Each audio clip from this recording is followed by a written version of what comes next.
속도가 성공의 비법이라고 소개한 책이 있습니다. 이것은 속도의 시대라고 하는 책입니다. 이 책의 저자는 속도의 시대에서 4가지 유형이 있다고 밝혔습니다. 첫째는 비행선 유형입니다.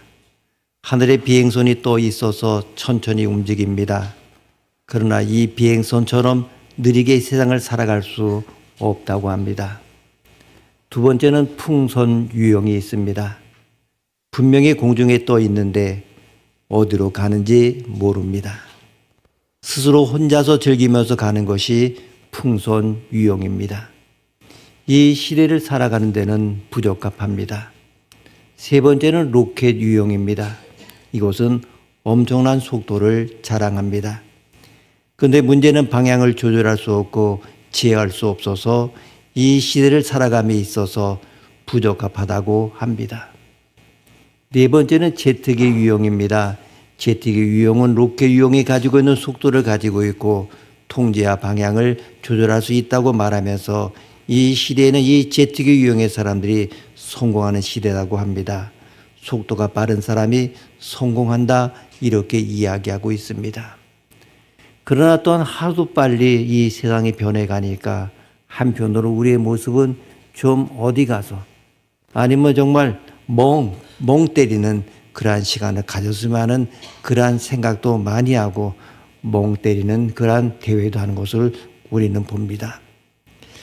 우리는 정말 속도가 빠른 시대를 살아가고 있습니다. 예전에 강릉을 가려고 하면 반나절이 걸렸습니다. 근데 요즘은 2-3시간이면 강릉을 갈 수가 있습니다. 이 정도가 아닙니다. 우리는 하루에 걸리는 부산에 가는 것이 KTX를 타게 되면 2시간 반 정도면 됩니다. 우리는 이런 엄청난 속도의 시대를 살고 있습니다.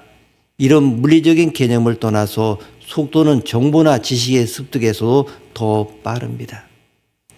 하루아침에 자고 일어나면 수많은 정보들이 떠 있기 때문에 지나간 정보는 다 쓰레기처럼 여겨지게 됩니다. 그래서 미래학자인 엘빈 토플러는 이런 이야기했습니다. 오늘 지식이 내일은 쓰레기가 되는 혁명적 속도의 시대가 왔다. 아마 젊은 사람들은 잘 모르겠습니다. 삐삐가 있었습니다. 저도 30대 초반에 삐삐 차고 이렇게 다녔거든요. 목사인데도 삐삐 차고 다녔어요. 교회에서 그냥 급하게 연락 오면 삐삐가 오면은 이제 달려가고 전화하고 이렇게 됐는데, 자, 삐삐가 나왔을 때 얼마나 신기했습니까? 그것이 100년 전의 이야기가 아닙니다. 컴퓨터도 마찬가지입니다. 바로 이것은 30년도 안 된 이야기입니다. 우리는 엄청난 속도의 시대를 살고 있습니다. 경제학자가 쓴 책에서 우리나라는 속도에 중독이 되어 있다 이렇게 말합니다. 그렇지 않습니까? 빨리. 이 빨리 하는 말이 우리나라에만 통하는 것이나 외국 가서도 한국 사람이라고 하면 빨리 이야기합니다. 우리나라에 자전거 도로를 많이 만들었습니다. 자전거를 타고 가다가 40대 아줌마가 추월하면 열받아서 추월합니다. 자전거라고 하는 건 빠르게 타기 위해서 만들어진 것이 아닙니다. 그럼에도 불구하고 추월해서 가는 것, 우리 안에 속도라는 중독이 차지하고 있음을 말해주고 있는 것입니다. 인터넷은 어떻습니까? 처음에 인터넷이 나왔을 때 모뎀이라고 하는 것이 있었습니다. 접속하면 화장실에 다녀와도 접속이 안 될 정도로 느렸습니다. 초등학교 학생도 어떻습니까? 선행학습이라는 것이 있습니다. 중2 학생이 중3 과정을 공부합니다. 아니, 고등학교 과정을 또 공부합니다. 직장인들의 78.2%가 빨리라고 하는 조급증에 시달리고 있다고 합니다. 젊은이들 영화를 보는데 1시간에 몇 편을 보겠습니까? 그냥 그 정해진 시간에 봐야 될 것을 1시간에 여러 편도 봅니다. 빨리 돌려서 재미있는 부분만 본다고 하는 것입니다. 아이들에게 조기교육을 시킵니다. 요즘 우리의 환경을 봅니다. 메가버스, 가상현실들, AI, 챗GPT 등 상상할 수 없을 정도로 빠르게 변해갑니다. 누가 설교 원고를 달해서 딱 줬더니 그걸 챗GPT에 딱 쳐놓고 이태종 목사 이 설교는 어떤 수준, 그리고 어떤 복음적이다 아니다 하면서 그것들 딱 비교해가지고 딱 뜹니다. 이 정도 되어 있습니다. 근데 왜 우리는 속도에 집착합니까?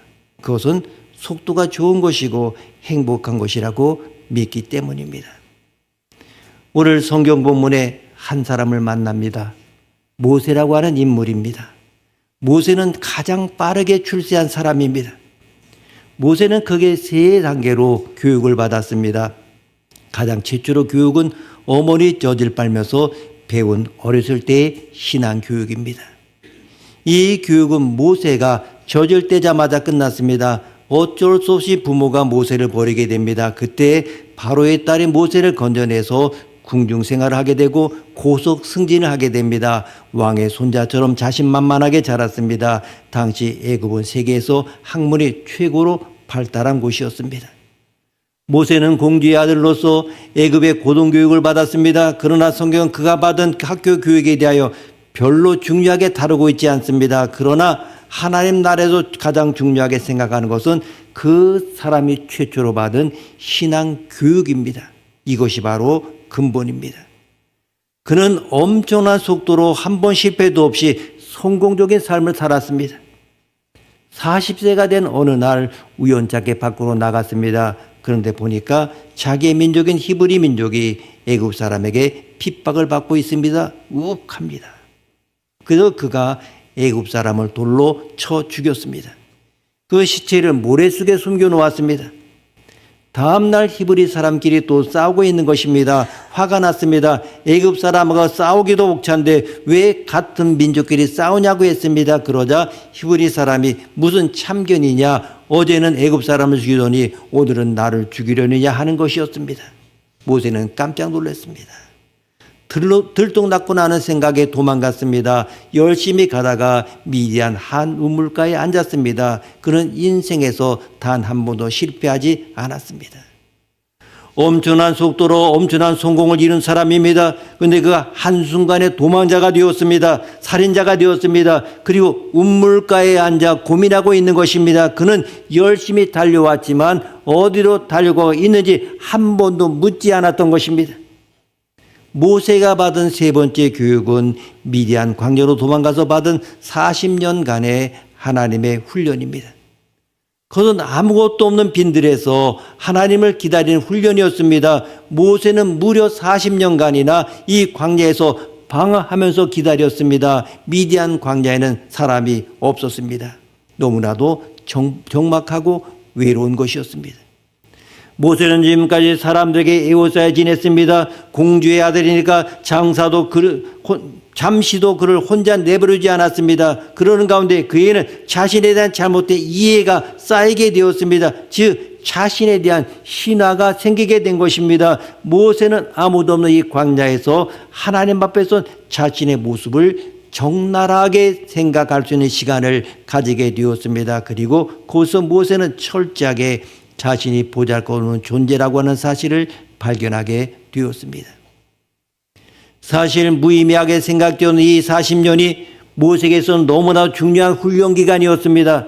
그는 그 기간 동안 엄청나게 온유한 사람이 되었습니다. 한 번도 낮아져 본 경험이 없는 사람은 결코 온유해질 수가 없습니다. 모세는 이 훈련 기간을 통해서 목이 곧은 이스라엘 백성들을 40년 동안이나 참으면서 말씀으로 이끌 수 있는 온유함을 배웠습니다. 스티븐 코비가 쓴 소중한 것을 먼저 하라는 책에서 이렇게 이야기하고 있습니다. 임종 자리에서 직장 일에 더 많은 시간을 쏟기를 바랄 사람이 몇이나 될까? 열심히 달렸습니다. 그런데 인생은 속도가 전부가 아니라고 하는 것입니다. 에드워드 앱이라고 하는 사람은 이렇게 이야기했습니다. 삶은 속도를 내지 않아도 너무나 짧다. 그렇지 않습니까? 그렇게 빨리 가지 않아도 됩니다. 속도가 빠르면 빨라질수록 인생은 짧아지게 됩니다. 열심히 가는 인생을 시계 인생이라고 말합니다. 시간 지배되는 그러한 인생입니다. 시간의 흐름 속에서 지배됩니다. 놀라운 사실은 열심히 달리는 동안에 내가 가장 소중하게 여겼던 인간관계를 놓치고 주변을 돌아보지 못하게 된다고 하는 것입니다. 여러분, 자살골이 무엇입니까? 꼴입니다. 분명 꼴입니다. 문제는 자신의 꼴대에 넣은 것입니다. 방향의 문제라고 하는 것입니다. 중요한 것이 있습니다. 우리가 살아가면서 가장 중요한 것이 방향입니다. 어떤 배가 항해를 계속하고 있었는데 갑자기 높은 파도가 일고 심한 폭풍우가 몰아쳐서 뱃길을 잃어버리고 말았습니다. 아침이 되자 바다는 고요해졌고 배는 아름다운 항구가 있는 섬에 닿아 있었습니다. 배는 항구에 닷을 내리고 잠시 쉬어가기로 했습니다. 그 섬에는 가지각색의 아름다운 꽃들이 만발히 있었고 맛있는 과일들이 주렁주렁 달린 나무들이 신선한 녹음을 드리고 있었습니다. 또한 온갖 새들은 즐겁게 지저귀고 있었습니다. 배를 탄 사람은 5그룹으로 나뉘어졌습니다. 첫째 그룹은 자기들 이 섬에 상륙해 있는 동안에 순풍이 불어와 배가 떠날지 모른다고 생각했기 때문에 아무리 섬이 아름다워도 정말 빨리 자기들 목적지로 갈 생각으로 아예 상륙조차 하지 않고 배에 남아 있었습니다. 두 번째 그룹은 서둘러 섬에 올라가 향기로운 꽃향기를 맡고 나무 그늘 아래서 맛있는 과일을 따먹고는 기운을 되찾아서 그 배로 돌아왔습니다. 셋째 그룹은 섬에 올라가 너무 오래 있다가 순풍이 불어오자 배가 떠난 줄 알고 당황하여 돌아왔기 때문에 소지품을 잃어버리고 자기들이 앉아있던 배 안에 좋은 자리마저 빼앗겼습니다. 그리고 네 번째 그룹은 순풍이 불어서 선원들이 닷을 올리는 것을 보았습니다마는 빨리 돛을 달려고 하면 아직 시간이 있을 것이다 이렇게 생각하고 그리고 선장들이 자기들을 남겨두고 떠나지 않으리라 이 생각으로 그대로 남아 있었습니다. 그러다가 정말로 배가 항구를 떠나가자 허겁지겁 헤엄을 쳐서 배에 올라갈 수 있었습니다. 그래서 바위나 배전에 부딪혀 입은 상처는 항해가 끝날 때까지도 아물지 않았습니다. 다섯째 그룹은 너무나 많이 먹고 아름다운 경치에 도취되어 배의 출항을 알리는 소리조차 알아듣지 못했습니다. 그래서 숲속의 맹수에 밥이 되거나 독이 든 열매를 먹고 병이 들어 마침내 모두 죽고 말았습니다. 여러분이라고 하면 이 5그룹 중에 어디에 끼겠습니까? 이 이야기에서 나오는 배는 인생에서의 선행을 상징하고 있고 섬은 쾌락을 상징하고 있습니다. 첫 번째 그룹은 인생에서 쾌락을 전혀 맛보려고 하지 않았습니다. 두 번째 그룹은 쾌락을 조금 맛봤습니다마는 배를 타고 목적지에 가야 하는 의무감을 잊어버리지 않은 가장 현명한 그룹입니다. 세 번째 그룹은 쾌락에 지나치게 빠지지 않고 돌아왔습니다마는 역시 고생을 좀 했습니다. 네 번째 그룹은 결국 선행으로 돌아오긴 했습니다마는 너무 늦어 목적지에 다다를 때까지 상처가 아물지 않았습니다. 그러나 다섯째 그룹은 인간이 빠지기 쉬운 것으로 일생 동안 허영을 위해 살거나 앞날의 일을 잊어버린 채 살고 달콤한 과일 속에 들어있는 독을 먹고 죽어간 것입니다. 어떤 왕이 가지고 있는 포도원에 많은 일꾼들이 일하고 있었습니다.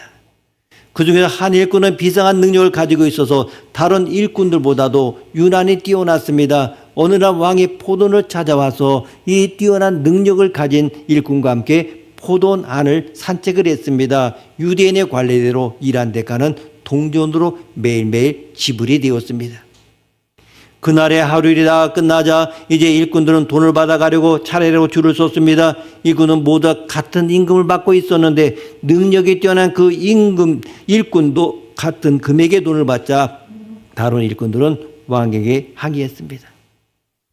이 사람은 2시간밖에 일하지 않았고 나머지 시간 임금님과 함께 지냈습니다. 그런데 우리와 똑같은 임금을 받는다고 하는 건 불공정합니다. 그래서 왕이 이렇게 말했습니다.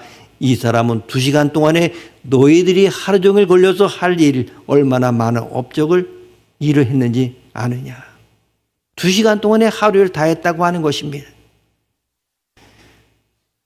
사람은 얼마 동안 살았냐가 중요한 것이 아니라 얼마나 많은 업적을 남겼느냐가 중요한 것입니다.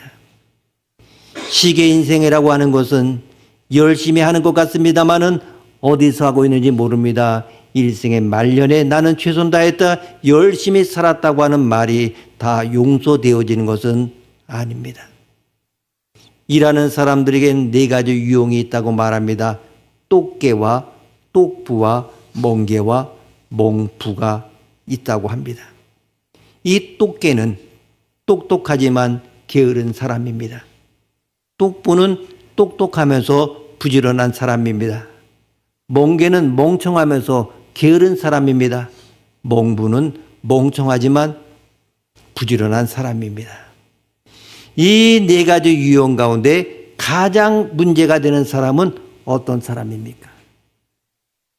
우리가 생각할 때 멍개라고 생각이 듭니다. 그러나 그렇지가 않습니다. 가장 문제가 되는 사람은 바로 멍부입니다. 멍청한데 부지런합니다. 열심히 설거지합니다. 왜? 멍청해서 그릇을 다 깨트려 버립니다. 멍부는 방향이 없습니다. 여기에 문제가 있는 것입니다. 여러분들은 여러분의 삶의 뒤를 뒤돌아보아야 됩니다. 내가 최선을 다하고 부끄럼 없이 살았다는 것보다 올바른 방향으로 가는 것이 더 중요하다고 하는 것입니다. 본문의 의로운 마음으로 애굽 사람을 죽이고 잘못된 것을 지적했습니다. 그러나 거기에 열심은 있었습니다마는 방향이 없었습니다.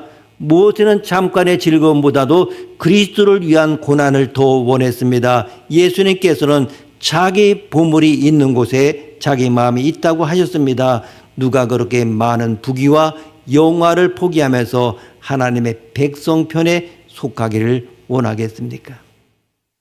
사람들은 부담이 없는 곳에 속하기를 원하고 자기가 손해보지 않을 곳에 소속하려고 합니다. 오늘날 그리스도인은 부담스러운 것을 원하지 않습니다. 주님 때문에 조금이라도 손해보는 것이 있으면 참지를 못합니다. 그런데 중요한 것은 신앙은 소속의 문제라고 하는 것입니다. 내가 과연 어디에 속해 있느냐 하는 것입니다. 교회에 나와서 앉아있는다고 해서 그것이 바로 나의 소속이 되는 것이 아닙니다. 나의 보물이 어디에 있느냐가 관건입니다. 나의 보물이라고 하는 것은 내가 가장 가치 있다고 생각해서 추구하는 것을 말합니다. 내가 가장 가치 있다고 생각해서 추구하는 것이 무엇입니까? 여러분, 마음속에 그리스도인 공동체를 사모하는 마음이 있습니까? 그들과 함께 하나님께 나아가기 전까지는 내 마음이 불편합니까? 다른 모든 것들은 게으름에 불과합니다. 어디서 무엇을 해도 만족할 수 없다면 그것은 좋은 시작입니다. 모세도 그가 의지하던 것을 다 잃어버리고 아무것도 없이 빈손으로 하나님 앞에 섰을 때 하나님의 능력에 의하여 사용되는 사람이 되었습니다. 우리는 과거를 후회할 필요가 없습니다. 우리에게 아무것도 없을 때 전능하신 하나님을 만날 수 있습니다. 내가 죽어야지만 하나님께서 역사하실 수 있습니다. 나침반 인생은 어떤 인생입니까? 방향이 있는 인생입니다. 방향이 있는 삶이 진정한 삶입니다. 여러분은 지금까지 어떤 방향으로 움직이셨습니까? 무엇에게 가장 중요한 것이 무엇이었습니까? 출세가 아니었습니다. 바로 하나님이었습니다. 모세에게 가장 중요한 나침반은 하나님이셨습니다. 그럼에도 불구하고 그는 하나님을 잊어버렸기 때문에 방향을 잃어버렸던 것입니다. 우리 인생의 나침반이 무엇입니까? 첫 번째는 사람입니다. 세상에 어떤 것보다 소중한 것이 매일 만나고 접촉하는 사람이 가장 소중한 사람이라고 하는 것입니다. 두 번째는 사랑입니다. 예수님께서 왜 십자가에 달려 돌아가셨습니까? 그것은 바로 사람을 사랑했기 때문입니다. 우리를 변화시키고 새롭게 하는 것 사랑입니다. 세 번째는 사명입니다. 내가 이 땅에 왜 태어났는가? 바로 내 인생의 목적입니다. 이제는 속도를 늦추고 방향을 찾아야 합니다. 여러분에게 세 가지 질문을 던지고 싶습니다. 나는 지금 어디로 가고 있는가? 나는 지금 무엇을 하고 있는가? 나는 지금 어디에 서 있는가? 기도하시겠습니다. 하나님 아버지, 모세 그가 의지하던 것을 다 잃어버리고 아무것도 없이 빈손으로 하나님 앞에 섰을 때에 하나님의 능력에 의하여 사용되는 사람이 되었습니다. 저에게 방향이 있는 나침반 인생이 되게 하여 주옵소서. 우리에게 가장 중요한 나침반이 하나님이 되게 하여 주옵소서.